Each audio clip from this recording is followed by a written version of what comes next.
It's a Tuesday night at Laureate, one of Manhattan's most expensive steakhouses. Then a man stands abruptly. His chair scrapes across the floor. "Stop!" His voice cuts through the room. "Everyone stop!" 80 diners freeze mid-conversation. Forks hover in the air. The man stares at something on his plate. His face has gone completely white. "Who made this?" His hand trembles slightly as he points at a side dish. "Who made this?" His voice cracks. Whether from shock or fury, no one can tell. The head chef steps forward, confident, then stops. The manager's face drains of color. Every head in the restaurant slowly turns toward a black woman in a server's uniform.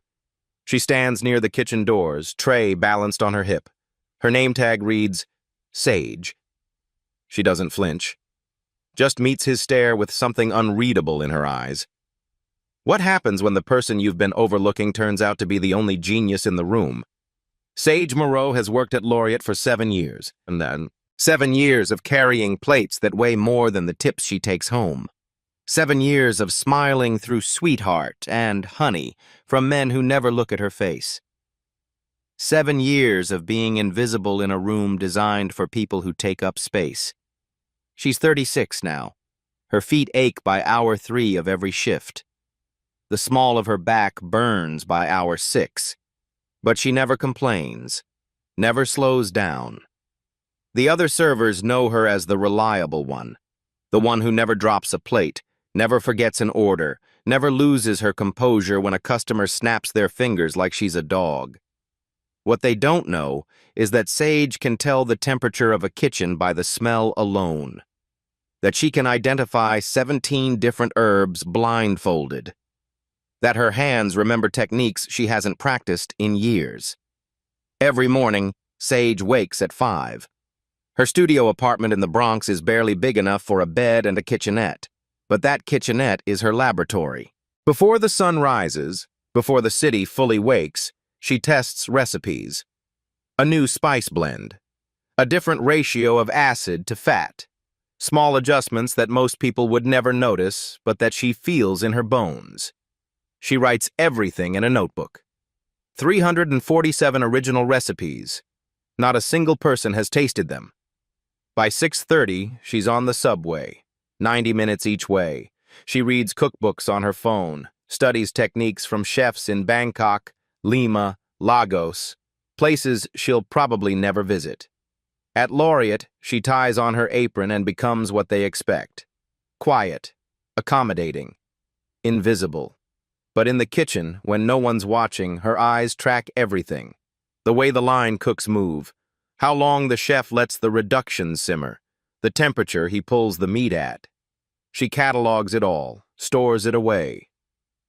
Sage's story didn't start in a Bronx studio apartment. 19 years ago, she held an acceptance letter from Le Cordon Bleu in Paris. Full scholarship. Her father cried when she told him.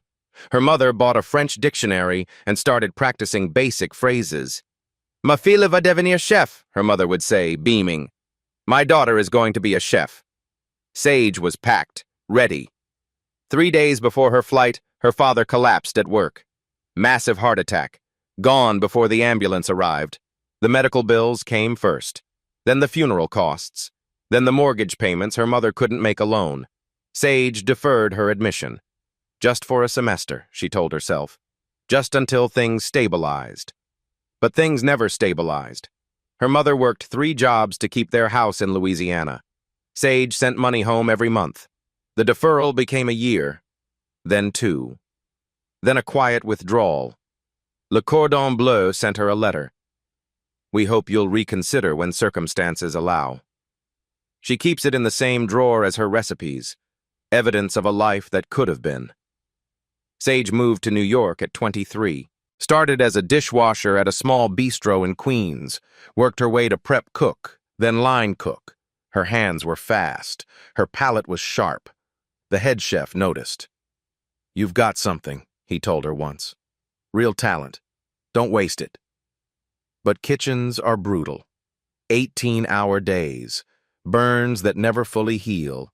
And for a black woman in a white male-dominated space, Every mistake was magnified. Every success was attributed to luck. When Laureate opened under new ownership 5 years ago, Sage applied for a line cook position. She had the experience, the skills, the references. The new general manager looked at her resume, then at her face. "We're actually looking for front-of-house staff right now," he said. "Someone with your presence would be perfect for serving." Presence. The word hung in the air like smoke. She took the job. She needed the money. Her mother's arthritis was getting worse. The medication wasn't covered by insurance, so Sage became a server.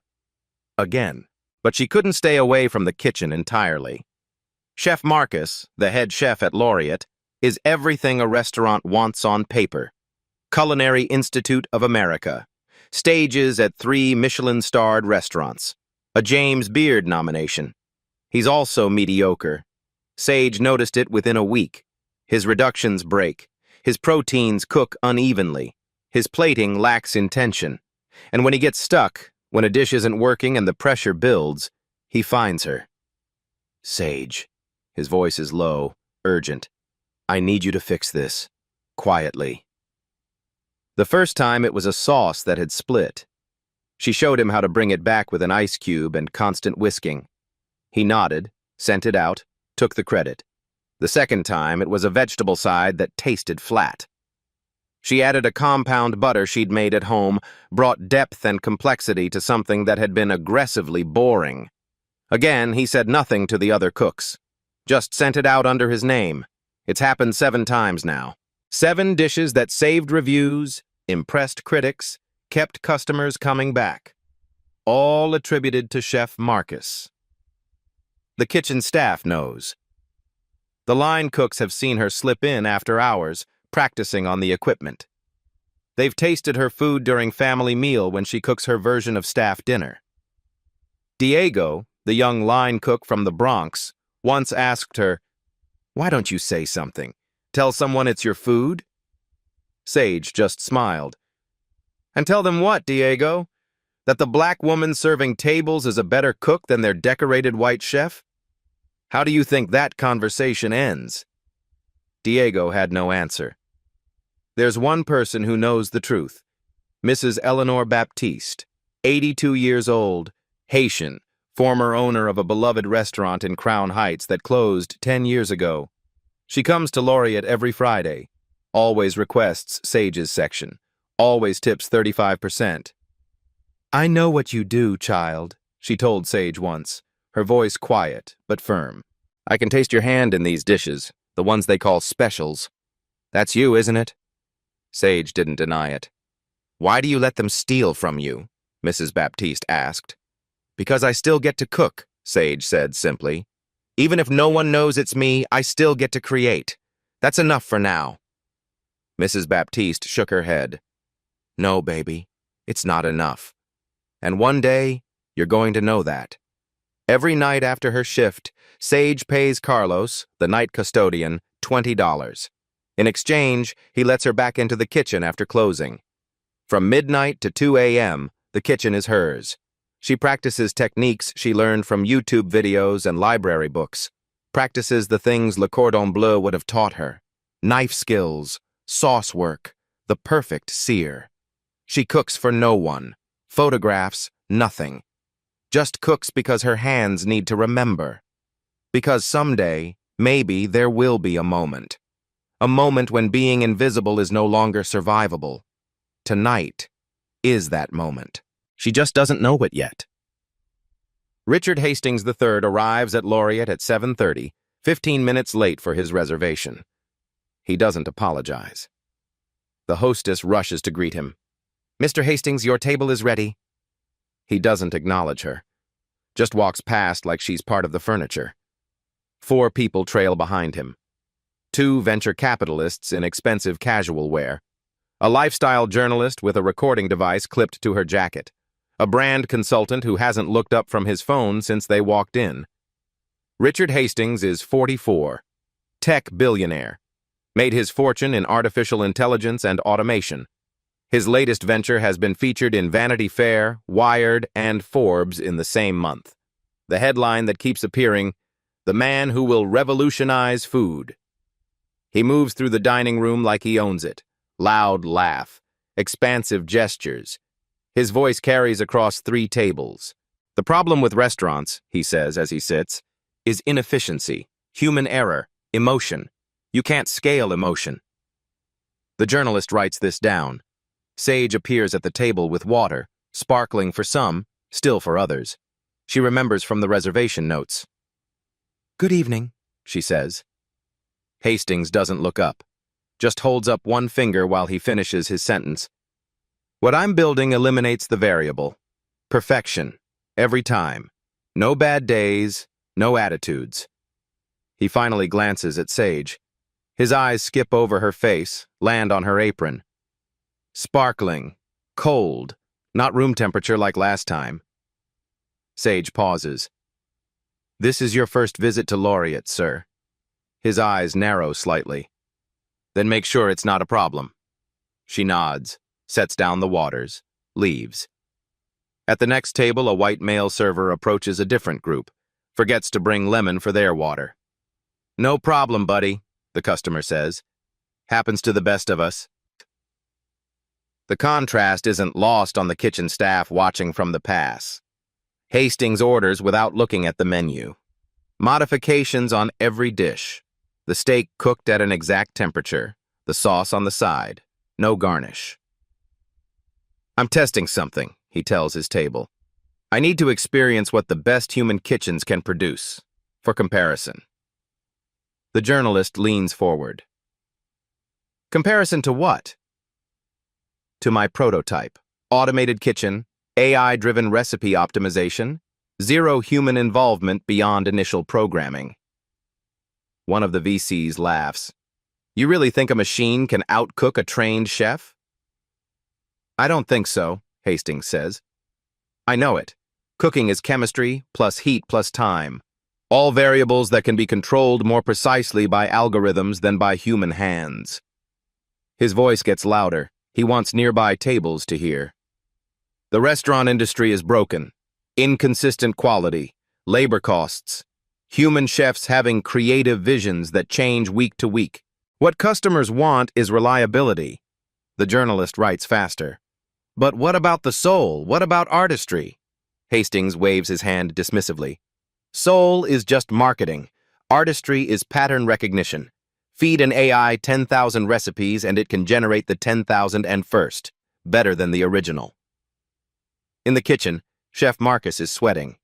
He's heard who's dining tonight. A billionaire, a journalist, potential investors. This meal matters. The steak goes out first, cooked perfectly to specification. Hastings cuts into it, chews. His face remains neutral. "Competent," he says. Just competent. The word lands like an insult. The sides come next. Roasted potatoes, broccolini, and Brussels sprouts. But there's a problem. The Brussels sprouts are burning. The line cook got distracted. The pan sat too long on high heat. "Chef!" Diego calls out. "Brussels sprouts are—" "I see it," Marcus snaps. He stares at the ruined vegetables. 3 minutes until the plate needs to go out. His eyes dart around the kitchen, land on Sage, who's picking up drinks at the bar station. Sage. His voice is urgent but quiet. "I need you." She looks at him, knows what's coming. "Fix this. Now. You know what to do." She glances at the door. She has 4 tables waiting. "Chef, I'm in the middle of—" "Do you want to keep your job?" His voice is barely above a whisper, but the threat is clear. Sage sets down her tray. She walks into the kitchen like she's done this 100 times before. Because she has. 8 minutes. That's all she has. She salvages what she can from the burned Brussels sprouts, cuts away the charred parts, adds fresh ones. Her hands move with the speed and precision of someone who has lived in kitchens her entire life. Bourbon. Brown butter. She deglazes the pan. The alcohol burns off. The butter browns to exactly the right shade of hazelnut. Honey. just enough for sweetness without cloying. Smoked paprika, a whisper of it. Cider vinegar to cut through the fat, finishing salt at the last second. She tastes it once, adjusts, tastes again. Perfect. She plates it and slides it to the pass. The Brussels sprouts nestle beside the steak like they were always meant to be there. Go, Marcus says. Sage unties the kitchen apron, ties on her server apron. Returned to the dining room. No one saw her, except the line cooks, except Diego, who watches her leave and shakes his head. The plate goes to Hastings' table. He's mid-sentence, talking about labor costs and automation curves. He picks up his fork, takes an absent-minded bite of the Brussels sprouts. And everything changes. Hastings stops talking mid-sentence. His fork hovers in the air. He chews slowly. His expression shifts from confusion to something unreadable. He takes another bite. Deliberate this time. The table goes quiet. The VCs exchange glances. Hastings sets down his fork, cuts another piece, takes his time. Then he stands, fast. His chair scrapes the floor. Stop! His voice cuts across the dining room. Everyone stop! Conversations die. Silverware freezes. 80 people turn. Hastings points at his plate. Who made this? The manager rushes over. Mr. Hastings, is something wrong? Wrong? This is the most extraordinary thing I've tasted in 5 years. The restaurant holds its breath. That's Chef Marcus's... No. Hastings cuts him off. I've had Marcus's food. The steak was competent. This? He holds up a Brussels sprout. This is different. Chef Marcus emerges from the kitchen, confident. Thank you, Mr. Hastings. I've been working on... Stop lying. The words land like a slap. I know the difference between competent cooking and genius. You didn't make this. Who touched this plate? The kitchen door is open. Diego stands inside, frozen. You. Line cook. Who made this? Diego's eyes go wide. He looks at Marcus. Then at Sage, standing 3 tables away. Diego, Marcus warns quietly. But Diego is tired of lying. Sage made it, chef. Silence. Sage. Hastings scans the room. Who is Sage? Diego points to the black woman in a server's uniform. Hastings stares. You made this dish? Yes, sir. You're a server. Yes, sir. But you cook. When needed. Hastings turns to Marcus. She's a server, and she cooks better than you? Marcus's jaw tightens. She helped with prep, but the recipe is mine. Tell me what's in this dish, Hastings says to Sage. Exact ingredients. Her voice is steady. Brussels sprouts, bourbon, brown butter, honey, smoked paprika, cider vinegar, and finishing salt. Ratio of bourbon to butter? 1:3. When do you add the honey? After the alcohol burns off heat so it doesn't crystallize. Hastings turns to Marcus. Did you know any of that? Marcus says nothing. This woman just described a dish with the precision of a trained chef, and you have her carrying plates? Hastings sits back down. The restaurant watches. Sage, come here. She sets down her water pitcher, walks to his table. Every phone in the room is recording now. You made this during service? Yes, sir. How long? 8 minutes. He laughs without humor. I've spent 2 years trying to program an AI to do what you just did. $40 million. And it still can't make something that tastes like this. He stands, faces her directly. I'll pay you $10,000 right now if you cook me one more dish.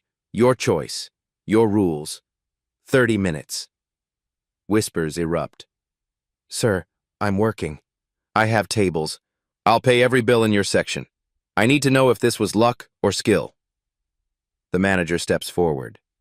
Mr. Hastings, Sage isn't technically a cook. Then film it. If something goes wrong, sue me. He turns back to Sage. What do you say? Prove this wasn't a fluke. He pauses. Or go back to serving tables and pretending this is all you're capable of.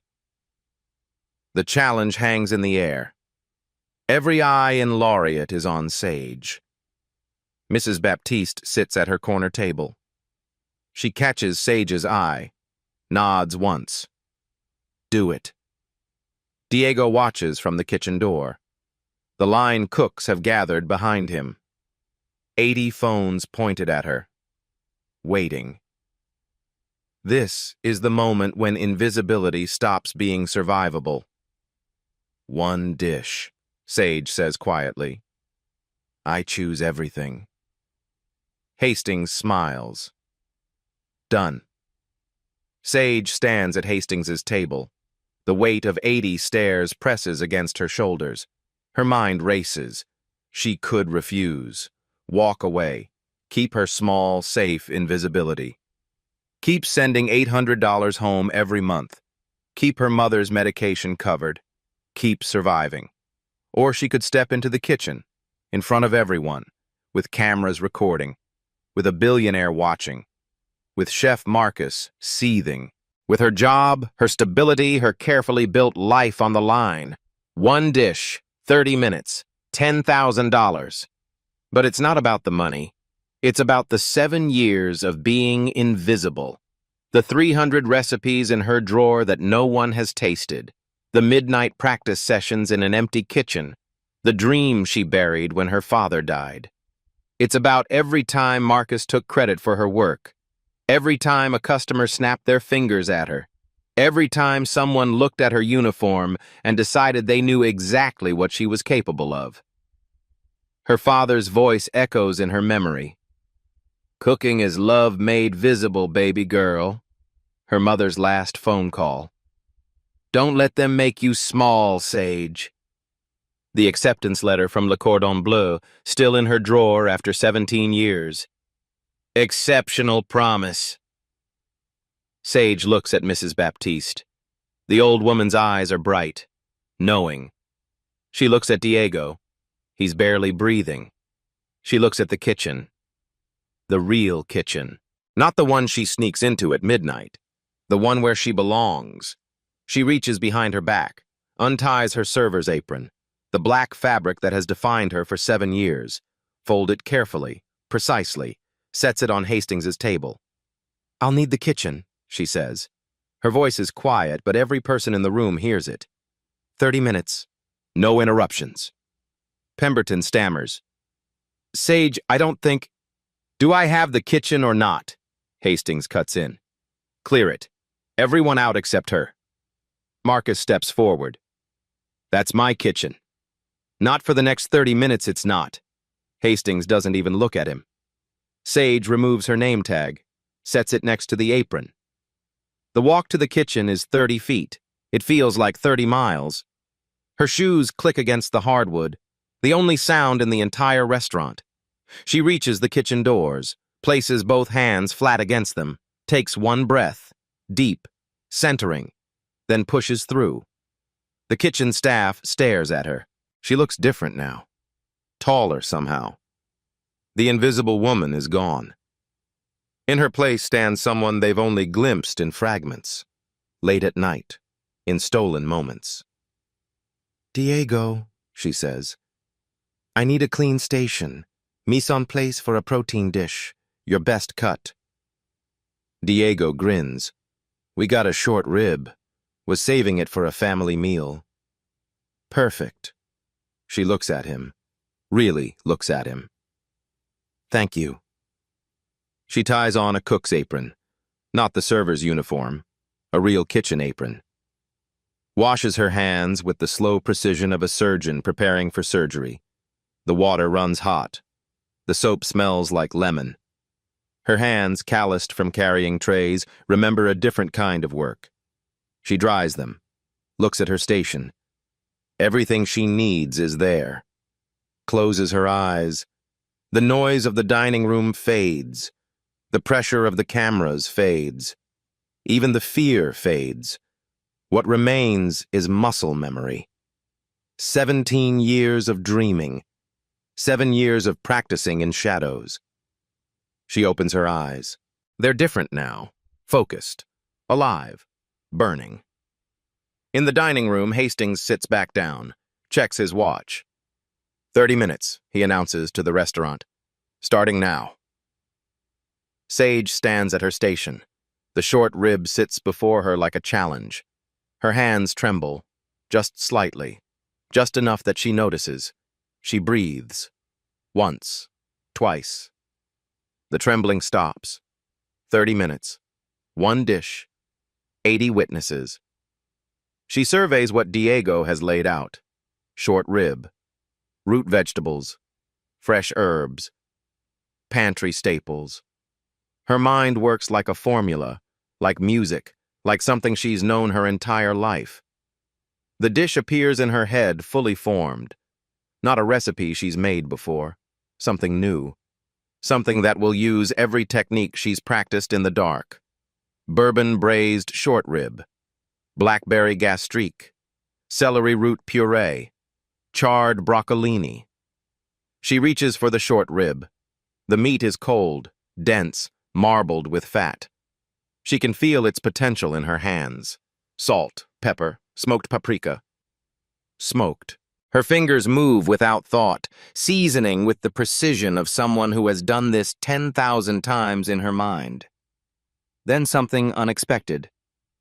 She reaches for the coffee grounds. Just a whisper. Just enough to add depth without announcing itself. The cast iron pan is already screaming hot. She sets the short rib in. The sound fills the kitchen. Violent. Perfect. The sear is everything. The Maillard reaction. The transformation of protein and heat into flavor that humans have craved for millennia. In the dining room, heads turn toward the kitchen. The smell reaches them. Primal. Rich. Complex. "What is that?" someone whispers. While the short rib sears, Sage moves. Her hands become a blur. Shallots. Minced so fine they're almost paste. Her knife work is fast, precise, every cut identical. The line cooks watch her hands. They've never seen her move like this. She deglazes the pan. Bourbon hits the hot surface. Flame erupts. Blue and gold. She doesn't flinch. Just lets the alcohol burn off, lets the sugars caramelize, lets the fond on the bottom of the pan become liquid gold. Beef stock, fresh thyme, bay leaf. The braising liquid builds in layers. She slides the short rib into a pan, pours the liquid over it, into the oven. 400 degrees. Timer set. 10 minutes at high heat, then drop to 325. No pause. No rest. The gastrique demand attention. Fresh blackberries. She crushes them with the back of a spoon. Sugar. The berries release their juice, deep purple, almost black. Cider vinegar. The acid hits the sugar and the kitchen fills with a smell like summer and autumn fighting for space. Black pepper. Cracked fresh. Just enough to make you wonder what that flavor is beneath the sweet and sour. She tastes it. A small spoon. Lets it sit on her tongue. Adjusts. 3 drops of lemon juice. Tastes again. Perfect. In the dining room, Hastings checks his watch. 12 minutes gone. The journalist leans forward. "Can you actually see into the kitchen?" "No," Hastings says, "but I can smell it. That's not beginner's luck. That's someone who knows what they're doing." Sage pulls the short rib from the oven. The meat has started to break down. The fat is rendering. She lowers the temperature, slides it back in. Now the puree. Celery root. Ugly. Knobbed. Underestimated. She peels it with quick, efficient strokes. Cubes it. Into boiling, salted water. While it cooks, she moves to the broccolini. Olive oil. Salt. She lays each stalk on a sheet pan with the care of an artist arranging brush strokes. Under the broiler. She'll watch it. Char it at the last second. The celery root is tender. She drains it. Into the blender. Butter. Cream. White pepper. A touch of nutmeg so subtle most people won't identify it. Will just know something tastes warm, comforting, right. She blends it. The puree becomes silk. Tastes it. Adjusts. More salt. A little more butter. Tastes again. Yes. 20 minutes gone. In the dining room, people have stopped pretending to eat their own food. They're watching the kitchen doors, waiting for smoke, for disaster, for something. What they smell is genius. Mrs. Baptiste sits with her hands folded. She's smiling. She knew. She's always known. Sage pulls the short rib from the oven. The meat is falling apart. Perfect. She lets it rest while she works on the broccolini. The broiler has done its job. The florets are charred. Not burned. Charred. There's a difference. The char adds bitterness to cut through the richness of everything else on the plate. 3 minutes left. This is the moment that separates cooks from chefs. The plating. The composition. The final translation of technique into art. Sage stops. The entire kitchen holds its breath. She's staring at the components in front of her. Short rib, puree, broccolini, gastrique. Is something wrong? Diego takes a half step forward. Sage reaches for a spoon, tastes the gastrique one more time.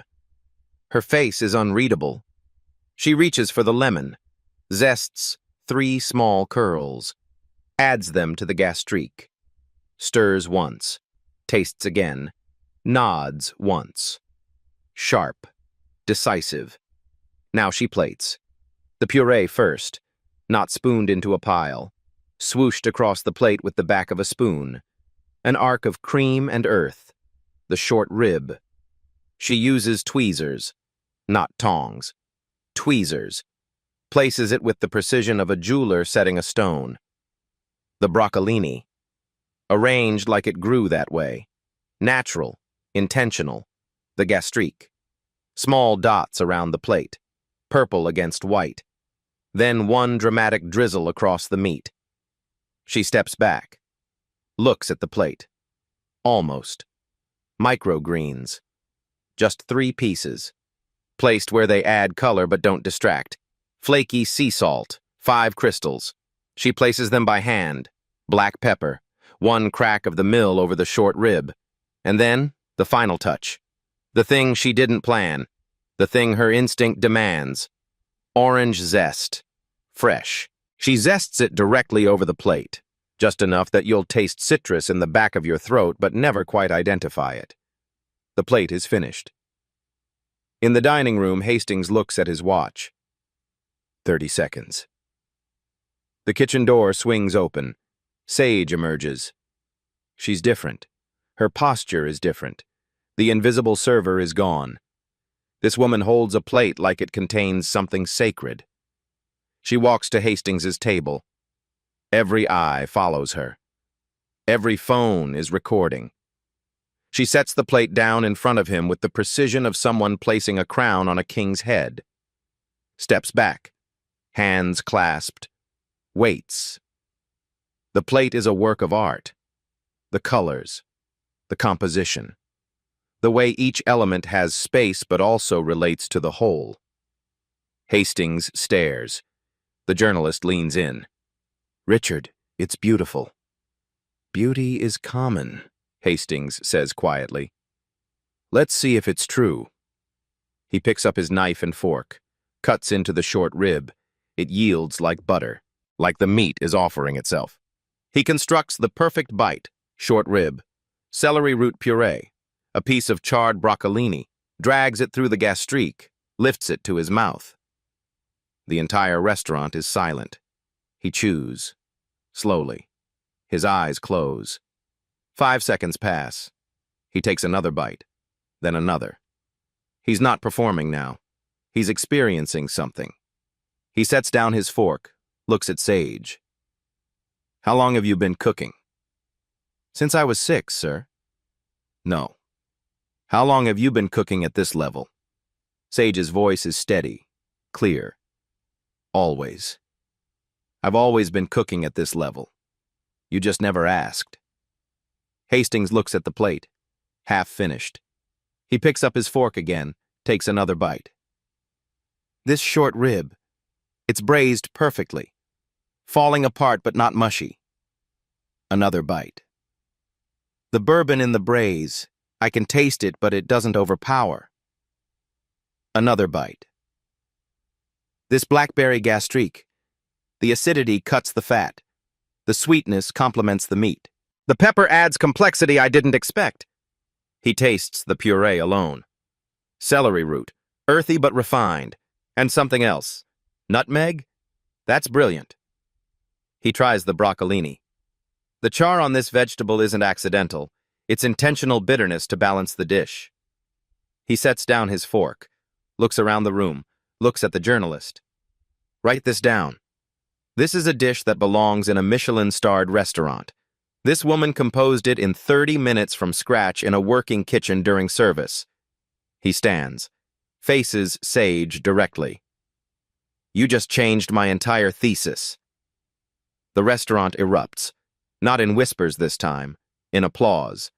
Mrs. Baptiste stands first, clapping slowly, deliberately. Then Diego, whooping from the kitchen door. Then the line cooks pour out of the kitchen, clapping, shouting. Then the entire dining room rises, 80 people on their feet. The sound is deafening. Chef Sage! Someone starts it. Others pick it up. Chef! Chef! Chef! As Sage stands perfectly still, the applause washes over her, 7 years of invisibility shattered in 30 minutes. Her hands start to shake again. Not from fear this time, from release, from 7 years of holding everything in finally breaking open. She doesn't cry, but her eyes shine. In the kitchen, Diego is filming on his phone. The other cooks are taking photos of her plate. This moment is already becoming legend. Hastings extends his hand to Sage. I apologize for underestimating you. That was my loss. She takes it. Firm handshake. Equals. A woman stands from a corner table. Elegant. Confidence. She approaches. Excuse me. Did you say her name was Sage? Hastings turns. Yes. Why? I'm Chef Simone Mercier, James Beard Award, 3 restaurants in Brooklyn. She walks to Sage, looks her in the eye. I've been eating here for 6 months. Every time there's something special on the menu, it's extraordinary. Every time I ask, they tell me Chef Marcus, but I knew it wasn't him. She pauses. It was you, all along, wasn't it? Sage's voice is quiet. Yes, Chef. Mercier smiles. Do you have a card? I'm a server, Chef. I don't have cards. Chef Mercier's smile widens. Not anymore, you're not. The applause continues. Rolling waves of sound that fill every corner of Laureate. Sage stands at the center of it. 7 years of being invisible. 7 years of being looked through, talked over, dismissed. And now, 80 people see her. Really see her. Chef Marcus stands near the kitchen. His face is the color of raw meat. His hands open and close at his sides. Hastings turns to him. The entire restaurant watches. You! His voice cuts through the applause. The room quiets. You had this woman in your kitchen and wasted her serving tables? Marcus's jaw works. She's not formally trained. She doesn't have the stamina for— Bullshit! Chef Mercier's voice is sharp. I watched her work for 30 minutes straight. She's better than half the cooks I've trained. Better than most chefs I know. Marcus looks at Pemberton. The manager has gone pale. He's calculating, trying to figure out which way the wind is blowing. Sage has been an invaluable member of our team, Pemberton says carefully. Hastings laughs. It's not a pleasant sound. Invaluable?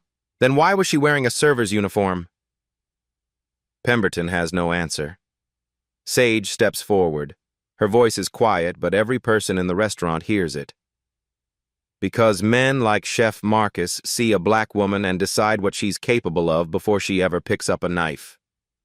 The words land like stones in still water. But the food doesn't lie. It never has. She picks up the cook's apron she wore, folds it, sets it on Marcus's chef station. Thank you for the opportunity to prove what I already knew. She turns, walks back toward the dining room. The applause erupts again, louder this time. Marcus stands frozen, his kitchen, his restaurant, his reputation. All of it crumbling in real time. Diego steps forward. Look at Marcus. Then at the other line cooks. She's been fixing your mistakes for 2 years, chef. We all know it. Everyone in this kitchen knows it. One of the other cooks nods. The honey harissa carrots. That was Sage. Another. The short rib reduction that saved the Times review. Sage. Marcus's face goes from red to white. Get back to your stations, all of you. No one moves. Hastings raises his voice. Wait. Sage. She stops. Turns. I owe you $10,000, but I'd like to offer you more. The room goes silent again. I'm funding a new restaurant concept, not automated. Humans, the best chefs, full creative freedom. I want you as executive chef, 120,000 base, equity stake, complete creative control. The offer hangs in the air. Gasps ripple through the crowd. Sage looks at him for a long moment. I don't know you, Mr. Hastings, and I don't make decisions based on one conversation. Hastings blinks. He's not used to being told no. That's fair. Can I at least get your contact information? Sage gestures to Mrs. Baptiste. She has it. She'll vet you first. Mrs. Baptiste cackles. Actually cackles. Oh, I will, baby. Don't you worry. The restaurant laughs. Real laughter. Relief and joy and the particular satisfaction of watching power shift in real time. Someone in the back shouts, "Post the video!" Already on TikTok, another voice calls. Instagram too. Twitter's blowing up. The phones have been recording everything. The moment is already viral, already spreading, already becoming something bigger than just one night in one restaurant. Hashtags are forming in real time. Hashtag Chef Sage. Hashtag Justice for Sage. Hashtag Know Your Worth. Hastings finishes the last bite of his short rib, uses his finger to get the remaining gastrique from the plate. Looks up at Sage. For what it's worth, I came here tonight to prove that human chefs were obsolete. That soul was just marketing. That artistry was just pattern recognition. He pauses. You proved me wrong. Completely. Absolutely. And I'm grateful for it. Sage nods once. Acknowledgement without forgiveness. She walks to Mrs. Baptiste's table, sits down heavily. Her legs suddenly became weak. Mrs. Baptiste takes her hand. I knew, the old woman says softly. I've always known. But knowing isn't enough. The world had to see it, and now they have. Sage's eyes fill. She doesn't let the tears fall. Not yet. But they're there. What do I do now? She whispers. Mrs. Baptiste squeezes her hand. Now, baby? Now you cook. On your own terms. In your own kitchen. For people who will finally know your name. In the kitchen, Diego is on his phone. Sage, you need to see this. The video has been up for 8 minutes. Already 500,000 views. The comments are flooding in. This is why representation matters. How many other talented people are invisible because we don't look? Everyone needs to know this story. Chef Marcus needs to be held accountable. Sage looks at the screen, sees herself, sees the moment she set down the plate, sees Hastings's face change, sees herself finally visible. Sage goes home that night at 11:30. She sits on her bed in her Bronx studio apartment, stares at her hands. They're steady now, but she can still feel the weight of the knife, the heat of the stove. Her phone won't stop buzzing. 47 missed calls, 200 notifications. She ignores all of it, calls her mother first. "Baby, it's almost midnight. What's wrong?" Sage's voice cracks. "Mama, I cooked tonight. Really cooked. And they saw me." Silence. Then her mother crying. "Your daddy would be so proud." They talk for 20 minutes. Her mother laughs, cries, asks everything. After hanging up, Sage opens her phone. The video has 23 million views in 12 hours. The comments make her cry. "I'm a black woman in tech. I know exactly how she feels. My mother cleaned houses for 30 years. She was the smartest person I knew. This is everyone who's been underestimated because of how they look." The next morning, Chef Simone Mercier calls. "I have a sous chef position at my Brooklyn restaurant, 75,000, full benefits, and I'll mentor you personally, not just cooking, the business, building, owning." 2 hours later, an email from Hastings's assistant, executive chef position, 120,000, equity, creative control. That afternoon, Food Network. "We want to develop a show, Hidden Kitchens. You'd host." The next day, a publisher. "Would you write a cookbook?" Then physical mail from Paris, Le Cordon Bleu. "Your scholarship offer remains open. We would be honored to welcome you back." Sage sits with all of it. The offers, the opportunities, the sudden visibility. She doesn't answer immediately. Takes a week. Cooks for herself, walks through Brooklyn, sits with Mrs. Baptiste over coffee. "What do you want, child?" Mrs. Baptiste asks. "Not what sounds impressive. What feeds your soul?" Sage thinks. "I want to cook on my own terms. I want a space where people like me don't have to fight to be seen." "Then do that." Sage makes her decision. She accepts Mercier's mentorship. 3 days a week. Learning costs, management, the mathematics of keeping restaurants alive. She accepts a modified version of Hastings's offer. Not executive chef. Consultant. Helps develop the concept, but keeps her autonomy. Keeps her vision. The consulting money plus 10,000 plus a small business loan. Her own restaurant. Name, Sage, just her name. Simple, powerful. Concept, elevated comfort food. Creole, West African, Caribbean. The cuisines that raised her. Location, Bed-Stuy, Brooklyn. Where people like her live. Where community matters more than Michelin stars. Hiring criteria, skill over credentials, heart over resume. Formerly incarcerated, older workers, immigrants, people overlooked. Her kitchen won't have a traditional hierarchy. It will be a collective. Opening date, 6 months away. Reservation list, 3,000 people long. 6 weeks after that night, Sage returns to Laureate.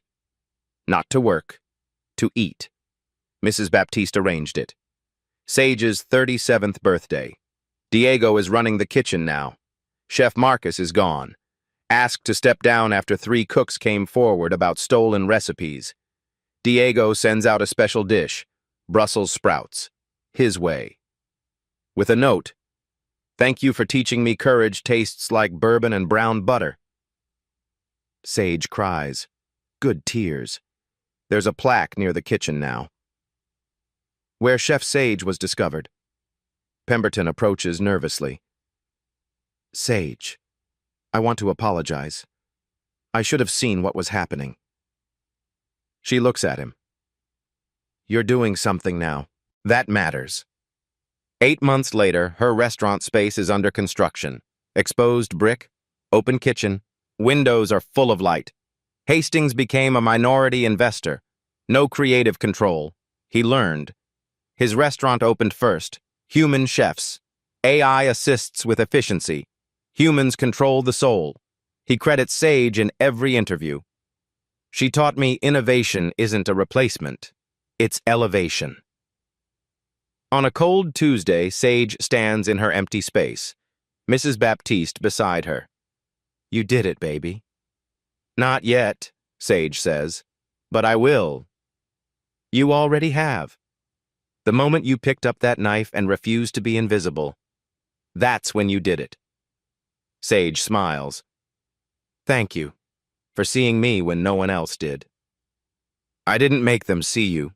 You did that yourself. I just held the mirror. 6 months later. Soft opening night at Sage's restaurant in Bed-Stuy. The space is intimate, warm. Art from local black artists covers the walls. The open kitchen lets diners watch every move. Tonight's guests, Mrs. Baptiste, Chef Mercier, Diego, Sage's mother, flown in from Louisiana, Hastings, sitting quietly in the back, and 40 others. Sage stands at her station, expediting, tasting, adjusting, leading. This is her kitchen now, her rules, her voice. The tasting menu features 7 courses, but the centerpiece makes people smile. The Brussels sprout that changed everything. Deconstructed. Brussels leaves are fried crispy. Bourbon brown butterfoam. Blackberry gastrique dots. Microgreens. A tribute to the dish that started it all. Elevated. Evolved. When it goes to tables, people photograph it. Then they eat it. Really eat it. Taste it. Feel it. Richard Hastings asked a question that night at Laureate.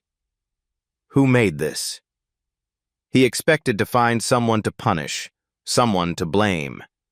Instead, he found a woman who'd been creating genius in secret for 7 years, waiting not for permission, but for a moment when silence was no longer survivable.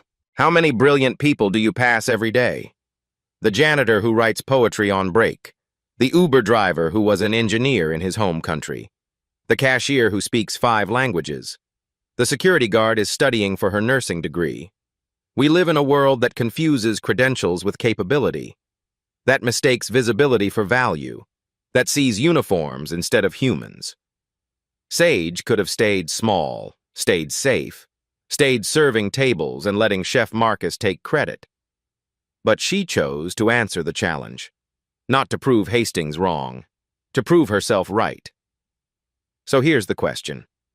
What are you carrying that the world hasn't seen yet? What talent are you hiding because no one's made space for it? And what would it take, what single moment of courage, to claim that space anyway? Sage's story isn't rare, it's just rarely seen. If this moved you, if you've ever felt invisible, hit subscribe. Because every week I find stories like this. People who refused to stay hidden. People who cooked, built, created, and demanded to be seen. You won't want to miss it. Sage finishes plating. Look at her team. Service. They echo back. Service. The restaurant hums with life, laughter, the sound of forks on plates, the particular music of people experiencing something real. Sage catches her reflection in a polished pan, sees herself. Not a server, not an underdog, just a chef. She smiles, not for the cameras, not for the crowd, for herself. Sage didn't wait for the world to see her. She cooked until the world had no choice but to taste her. And once you've tasted genius, you can't pretend it doesn't exist. That Brussels sprout changed everything. But the truth is, Sage was always this extraordinary. The world just needed to catch up.